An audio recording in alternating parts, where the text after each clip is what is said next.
오늘의 사연 시작합니다. 안녕하세요.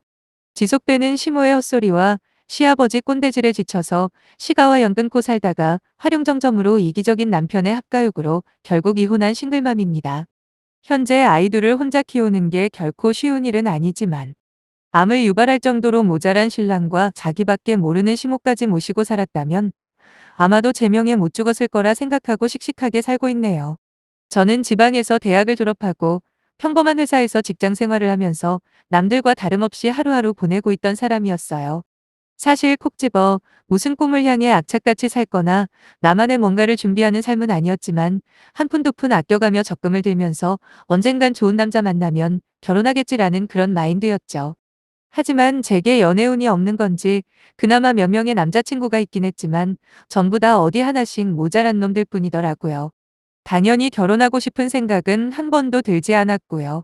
참 이상한 게 처음엔 그렇게나 매력이 넘치고 좋은 남자라고 생각이 들던 남친들은 시간이 가면서 본연의 모습을 드러내더라고요. 무조건 남자가 여자보다 위라고 생각하는 사람도 있었고, 아니면 여자친구인 저를 두고도 툭하면 다른 여자한테 한눈을 팔던 인간도 있었습니다. 그렇게 시간은 의미 없이 흘러 저는 어느덧 30대가 되었고 주변 친구들은 하나둘씩 결혼을 하기 시작하더군요. 그렇다고 아무 남자나 대충 골라서 결혼을 위한 연애를 하고 싶지는 않았어요. 하지만 저희 친정 부모님은 생각이 많이 다르셨죠. 하루가 멀다 하고 제게 전화를 하셨어는 그러다 처녀 귀신 되려고 하느냐. 너도 이제 나이가 30인데 아직 변변한 남자친구 하나 없는 게 말이 되냐 하면서 재촉을 하시더라고요. 그런 분위기가 계속되자 저도 모르게 결혼을 해야 한다는 조바심이 났던 것 같아요. 지금 다시 생각해보면 결혼이라는 게 해도 그만 안 해도 그만인 건데 그때는 왜 그렇게 부모님의 말에 휘둘렸는지 모르겠네요. 부모님의 아는 분이 주선을 해줘서 만난 남편은 여러모로 무난한 사람이었어요. 사실 남편을 열정적으로 사랑한 것도 아니었습니다. 외모가 엄청나게 뛰어난 것도 아니었고 성격적인 측면에서도 그렇게까지 잘 맞는 편도 아니었거든요. 그냥 말 그대로 결혼 상대로 크게 결점이 없다고 생각해서 만나게 된 건데 결혼을 하고 나서 보니 심각한 결점투성이더라고요. 여러 면에서 무난하다고 생각했던 남편이 실상은 모든 면에서 조금씩 미달이었던 사람이었습니다. 사실 연애할 때만 해도 그렇게 문제될 건 없었어요. 성격이 딱히 모난 것도 아니고 외모 역시 어디 같이 다니기에 부끄럽게 생긴 것도 아니었으니까요. 그렇게 시간이 흘러 약 1년 정도 연애를 했을 때 남편이 적극적으로 결혼 이야기를 꺼내더군요. 저희 집이나 시가 둘 다 먹고 사는 데는 큰 지장이 없는 상황이거든요. 그래서 어느 한쪽이 크게 기울지도 않고 남편 또한 나름 전망 있는 회사를 다니고 있던 터라 저는 남편의 청혼을 받아들였습니다. 별다른 문제될 게 있을까 싶던 무렵 남편이 조심스레 이야기를 꺼내더라고요. 사실은 자기 부모님, 그러니까 제게는 시부모님이 되실 분들이 약간 옛날 마인드를 가지고 있다고 말이에요. 혹시라도 제가 상처받을까봐 걱정된다고 하는데 그때만 해도 저는 별 걱정 안 했습니다. 어차피 같이 살 것도 아니니 시집살이를 시켜봐야 얼마나 시키겠냐는 마음이었는데 그게 저의 큰 착각이었네요. 실제로 시부모님은 상당히 앞뒤가 꽉 막힌 분들이었어요. 시가에 처음 갔을 때부터 직접적으로 저를 갈구거나 괴롭힌 건 없었지만 그놈의 말끝마다 여자는 이래야 하고 남자는 또 저래야 한다면서 결혼하고 지켜야 할 각자의 남녀 역할에 대해서 여러 번 반복해서 잔소리를 하시더라고요. 말이라는 게 한번 신경 쓰기 시작하면 계속 머리에 맴돌지만 막상 또 한 귀로 흘려들으려 치면 아무런 타격이 없을 수도 있는 거잖아요. 그래서 그냥 흘려듣고 말았죠. 친정엄마가 그랬거든요. 남편감 고르는 거랑 집 고르는 거랑 똑같다고요. 100% 만족은 절대로 불가능하다면서 70%만 만족하면 그냥 가는 게 맞대요. 별말 아닐 수도 있는데 그 이야기를 들었을 때는 크게 와닿더라고요. 그래서 남편이나 시가나 비록 내 마음에 쏙 들지는 않지만 이 정도면 무난하겠다 생각을 했죠. 근데 이게 결혼을 하고 시간이 지날수록 제 생각이 점점 바바뀌면서 불만이 쌓이기 시작하는 거예요. 평생 누군가와 함께 살아본 적이 없는 성인 남녀가 한 집에서 사는데 문제가 안 생길 수가 있나요? 특히 집안일 때문에 가장 스트레스를 받았는데 사실 집안일이라는 게 칼같이 반으로 나누는 게 어렵잖아요. 그래서 처음에는 일찍 퇴근하거나 아니면 여유가 있는 사람한테 치우칠 수밖에 없더군요. 그렇다고 맞벌이인 상황에서 어느 한쪽에게 몰리는 그런 상황이 정상은 아니잖아요. 어느 순간부터 대부분의 집안일이 제 차지가 된 걸 깨달았고 처음에는 남편에게 같이 좀 하자라고 좋게 이야기를 해서 어거지라도 시켰습니다. 그런데 남편이 점점 투덜거리기 시작하는 거예요. 원래 집안일은 여자가 하는 거 아니냐면서요. 어느새 자기 부모님이랑 똑같이 남녀차별적인 발언을 하길래 그날 처음으로 크게 싸웠네요. 대체 어떤 사고방식을 가지고 있으면 같이 맞벌이하는 아내에게 집안일은 원래 여자가 하는 거라는 시대착오적인 발언을 할 수가 있는지. 처음엔 이해가 안 되다가도 시부모님의 평선행을 생각하면 또 납득이 안 되는 것도 아니었습니다. 도대체 시어머니는 왜 그런 사상을 가지게 되었을까요? 본인도 여자면서 말이죠. 하지만 더 화가 나는 건 모든 여자가 남자보다 못하다고 말하는 건 또 아니라는 겁니다. 7년 정도 되는 시간을 시가와 척을 지고 살게 된 계기가 있었어요. 그때까지는 시가에 가끔씩이라도 안부 인사차 방문을 드리곤 했었는데 물론 그때마다 시어머니가 여자아이돌이 운운하시는 겁니다. 그러니 저는 당연히 가고 싶지 않았죠. 하지만 결혼 생활이라는 게 저 하고 싶은 것만 하고 하기 싫다고 안 할 수도 없는 거더라고요. 그렇게 참아가며 살다가 첫째 아이 임신 4개월쯤 되었을 때였을 거예요. 불행 중 다행으로 시가는 절실한 기독교인이라 제사나 차례를 지내지는 않아요. 대신 다 같이 모여서 밥을 먹었죠. 그날은 어느 해 추석이었습니다. 시어머니와 저랑 한창 식사 준비를 하고 있었는데 시누이도 와서 돕겠다고 하는 거예요. 그러자 시어머니가 말하길 먼 길 오느라 고생했는데 아무것도 하지 말고 그냥 푹 쉬라고 하시더라고요. 여기까지는 자기 딸이니까 그러려니 했습니다. 솔직히 굳이 따지고 보면 먼 길도 아니에요. 저보다 훨씬 가까운 거리에 살거든요. 하지만 뭐 어쩌겠어요. 자기 딸 자기가 챙긴다는데 말이죠. 그날도 각종 불합리한 상황을 모두 참아내며 드디어 한 끼만 더 먹으면 집에 갈 수 있다는 생각으로 버텼습니다. 그때가 신우가 결혼하고 맞는 첫 번째 추석이라 시어머니는 사위 먹이신다고 평소보다 몇 배나 많은 걸 준비하시더군요. 제가 어디 가서 체력으로 밀리지는 않는데 그날은 정말이지 허리가 끊어지는 줄 알았네요.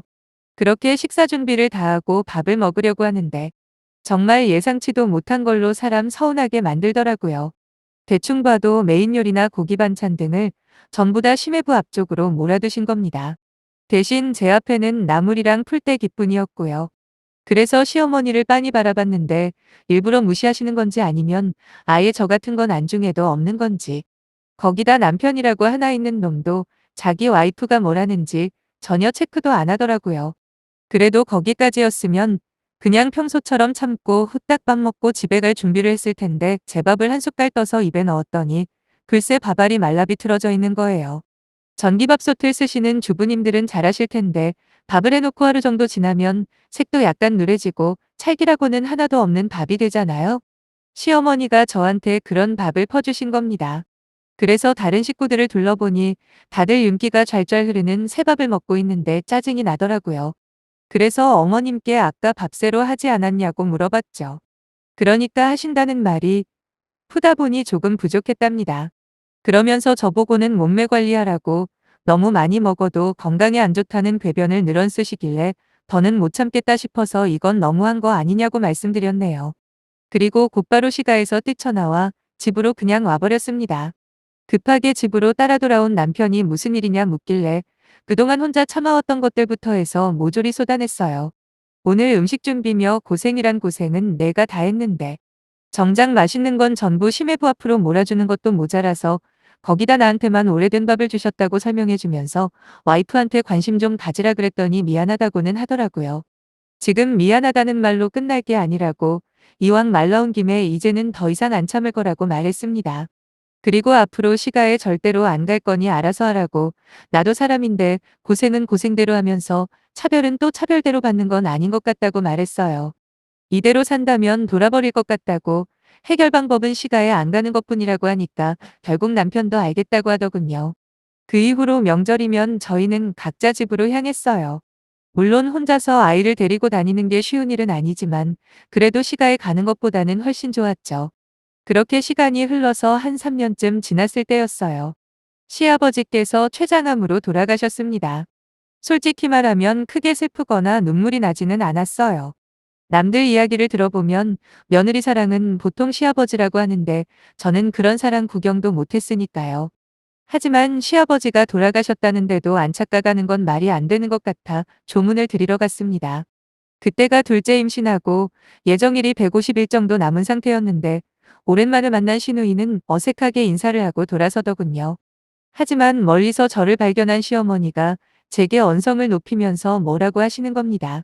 이왕 올 거면 빨리 좀 오지. 당장 저기 가서 조문객부터 받아라라고 하시는데 무슨 이런 경우가 다 있나 싶었네요. 당연히 제가 하려고 했던 일이긴 했지만 그래도 몇 년 만에 만난 거 아닙니까? 그러면 잘 지냈냐 인사 한마디는 기본일 텐데 다짜고짜 일부터 시키다니요. 저분은 여전하시구나 싶은 마음에 왠지 서글프더라고요. 내 인생의 시부모복은 기대하지 말아야 하는 건가 싶었거든요. 더욱이 제가 몸이 안 좋아서 3일을 내리 지키지는 못하고 둘째 날 집으로 돌아와서 쉬어야 했습니다. 친정엄마는 당장 병원에 입원하자고 난리치셨지만 당시 저는 그럴 기운도 없어서 겨우 누워만 있었는데 장례를 끝까지 치르고 돌아온 남편이 하는 말이 가관이었네요. 어떻게 중간에 돌아갈 수가 있냐면서 아무리 살아생전에 싫어해서도 그렇지 자리도 안 지키는 건 너무한 거 아니냐입니다. 제대로 알지도 못하고 따져대는 남편을 쳐다보면서 전 대답할 힘도 없어 손만 겨우 들다 포기했는데 저희 엄마가 남편에게 소리를 지르시며 야단을 치셨죠. 집에 장모님이 와 있는 줄 모르고 지랄하던 남편은 그대로 깨갱하더라고요. 엄마는 자네 마음이 얼마나 슬픈지는 충분히 이해한다고 이야기를 하시면서도 아무리 그래도 그렇지 자기 자식 품고 있는 마누라가 일이 아프다는데 장례식 자리 안 지킨다고 뭐라고 하는 건 너무한 거 아니냐 따지셨어요. 솔직히 말하면 몸 상태가 괜찮았다고 하더라도 끝까지 있을 생각은 없었어요. 그만큼 신혼 때 저한테 모질게 하셨거든요. 아무튼 그날은 그렇게 넘어갔는데 문제는 그때 이후로 남편과의 사이가 완전히 멀어졌다는 거죠. 남편은 남편대로 시가라면 치를 떠는 제게 불만이 있었고 저는 또 저대로 며느리 할 길을 개똥으로 아는 시가 식구들과 엮이는 게 죽기보다 싫다 보니 자연스럽게 남편과 제 사이는 돌이킬 수 없을 만큼 멀어져 버리더라고요. 그 후로 아이를 낳고 몇 년을 살면서 제가 다시 복직할 때까지 그냥 살았던 것 같아요. 아내와 남편 역할은 거의 없다시피 하고 겨우 엄마와 아빠로서만 꾸역꾸역 사는데 진짜 아이만 아니었다면 진작에 헤어졌을 겁니다. 당연히 시가와는 일절 연락 안 하고 남편만 애들 데리고 방문을 하는 상황이었어요. 시어머니나 시누이도 저는 아예 없는 사람이라 생각한다고 남편이 말을 전하는데 오히려 마음은 편했습니다. 근데 시어머니 건강이 안 좋아지면서 사건이 터져버린 거죠. 하루는 남편이 웬일로 이야기를 좀 하자는 거예요. 무슨 일이냐 물어봤더니 시어머니가 요즘 몸이 안 좋으시다고 하면서 조만간 집 팔고 저희와 함께 사시겠다 하셨다는 겁니다. 제 의견을 물어보는 것도 아니고 완전 통보식으로 말하는 남편에게 싫다고 바로 대답했더니 남편이 하는 말이 가관이었네요. 지금까지 며느리돌이 하나도 안 한 거 이제라도 몰아서 하랍니다. 진짜 억지도 적당히 부려야지. 애초에 왜 내가 시가랑 연근을 결심을 했는지 모르냐고 따졌죠. 저 정말 많이 참았고 또 참았습니다. 시어머니의 멸시와 구박도 참았고요. 지금은 돌아가셨지만 살아생전 저와 제 부모님께 막말을 하던 시아버지의 목소리가 아직도 생생한데 그렇게 이뻐하는 딸이랑 사위는 뭐하고 벌레만도 못한 며느리와 함께 사시려고 하냐. 난 절대로 그렇게는 못한다 했습니다. 그럴 바엔 차라리 당신과 이혼하겠다고 했죠. 그러자 남편은 이혼하자고 하면 누가 겁낼 줄 아냐며 강하게 나오길래 전 그 길로 친정 부모님께 전화를 드렸습니다. 부랴부랴 오신 아빠 엄마와 함께 대충 짐 사고 애들 데리고 친정집으로 향했습니다. 다른 건 몰라도 설마 합가하자는 말은 생각도 못했는데 진짜 끝까지 저를 사람 취급하지 않는 그 집안 인간들과 단일초라도 가족이라는 이름으로 얽매이고 싶지 않았어요. 그리고 애들을 데리고 오기 위한 이혼 소송에 들어갔습니다. 그런데 소송 과정에서 또 하나 제게 충격을 주는 사실을 알게 되었어요. 남편이 그동안 월급을 속이고 그 액수만큼 시어머니와 시누에게 돈을 주고 있었더라고요. 거기다 가정의 소홀한 부분이 다행히도 귀책 사유로 인정이 돼서 결국 저는 승소를 하게 되었네요. 양육권과 양육비까지 제가 가지고 왔습니다. 거기다 진짜 쥐꼬리만큼이지만 위자료도 받았고요. 남편은 적어도 자기가 질 거라고는 생각을 못했는지 이혼이 마무리된 후로도 한동안 연락을 해왔지만 제가 다시 그 집과 엮일 만큼 바보는 아니잖아요. 지금까지 참아준 것만 해도 감지덕지해야 할 주제에 뻔뻔하게 합가 타령을 하다니 진짜 이혼당하고 싶어서 환장한 거 아니면 설명이 안 되네요. 지금은 친정 부모님과 함께 지내며 직장에서도 자리를 잡아가고 있는 중이에요. 혼자 애들 키우는 거야 지금까지 해온 거니 별다르게 달라진 점은 없고요. 하나 다행인 건 애들이 아빠를 거의 안 찾는다는 겁니다. 그 또한 남편이 얼마나 처자식에게 무심했는지 보여주는 증거가 아닐까 싶네요.